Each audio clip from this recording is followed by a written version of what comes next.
wabarakatuh. Halo teman-teman, apa kabar? Semoga sehat selalu ya. Oke, perkenalkan, aku Kade Muktiana Sari. Aku adalah salah satu mahasiswi Universitas Sriwijaya, Fakultas Ilmu Sosial dan Ilmu Politik, jurusan Ilmu Administrasi Publik dengan NIM 07011182126003. Di sini aku akan membahas tentang wawasan Nusantara sebagai implementasi dalam kehidupan politik.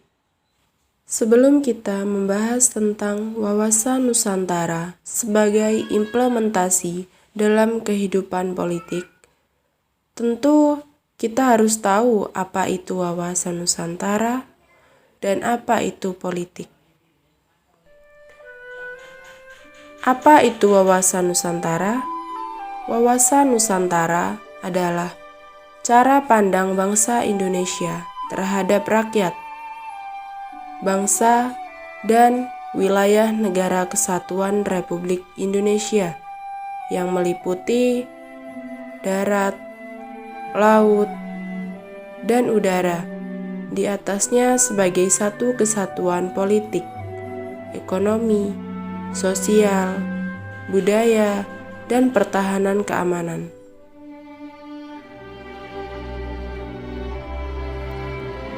Indonesia merupakan negara di Asia Tenggara yang dilintasi oleh garis khatulistiwa yang berada di daratan benua Asia dan Australia, serta Samudra Pasifik dan Samudra Hindia. Indonesia merupakan negara kepulauan dengan memiliki lebih dari 17.000 pulau di dalamnya, serta merupakan negara berkependuduk terbesar keempat di dunia. Pada dasarnya, masyarakat Indonesia tidak terlepas dari pengaruh interaksi dengan lingkungan sekitar. Salah satu pedoman bangsa Indonesia adalah wawasan nasional yang berpijak pada wujud wilayah Nusantara, yaitu yang disebut dengan wawasan Nusantara.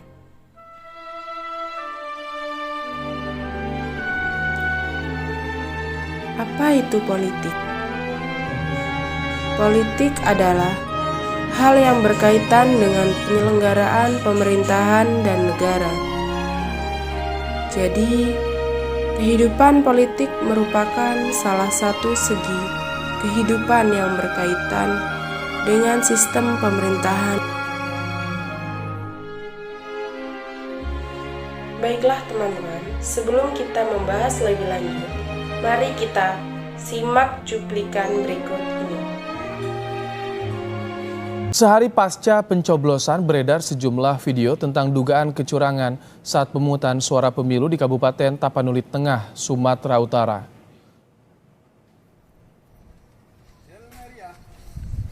Dalam tayangan video amatir pertama ini terjadi di TPS 01, Kampung Solok Barus, Kabupaten Tapanuli Tengah.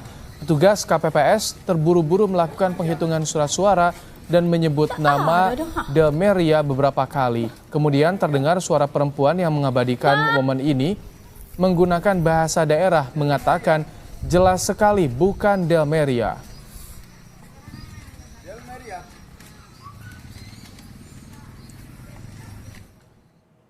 Sedangkan di video yang kedua terekam dua petugas KPPS berbaju merah dan biru secara leluasa berkali-kali memasukkan surat suara ke kotak suara. TPS yang berlokasi di Kecamatan Andam Dewi, Kabupaten Tapanuli Tengah ini dalam kondisi sepi. Terkait dugaan pelanggaran ini, Ketua Bawaslu Sumatera Utara tengah mendalami beberapa laporan video terkait kecurangan yang terjadi di Tapanuli Tengah. Jika dinyatakan melanggar peraturan KPU, maka pemungutan atau penghitungan surat suara harus dilakukan ulang. Dari video tersebut, kita bisa menyimpulkan bahwa terdapat kecurangan saat pemilihan umum. Dan tentu saja tindakan tersebut tidak sejalan dengan wawasan Nusantara itu sendiri. implementasi wawasan Nusantara di bidang politik harus sejalan dengan undang-undang partai politik, undang-undang pemilihan umum, dan undang-undang pemilihan presiden. Kita sebagai warga negara Indonesia dalam mengimplementasikan wawasan Nusantara di bidang politik seharusnya bisa menciptakan kehidupan perpolitikan yang sehat, bersih, dan dapat dipercaya. Kita juga sebagai warga negara Indonesia dapat mengikuti atau dapat berpartisipasi dalam pemilu dan memilih presiden yang mencintai tanah air dan mengedepankan kesejahteraan bangsa Indonesia. Itulah pembahasan tentang wawasan Nusantara sebagai implementasi dalam kehidupan politik. Terima kasih telah menonton video ini. Saya akhiri. Wassalamualaikum warahmatullahi wabarakatuh.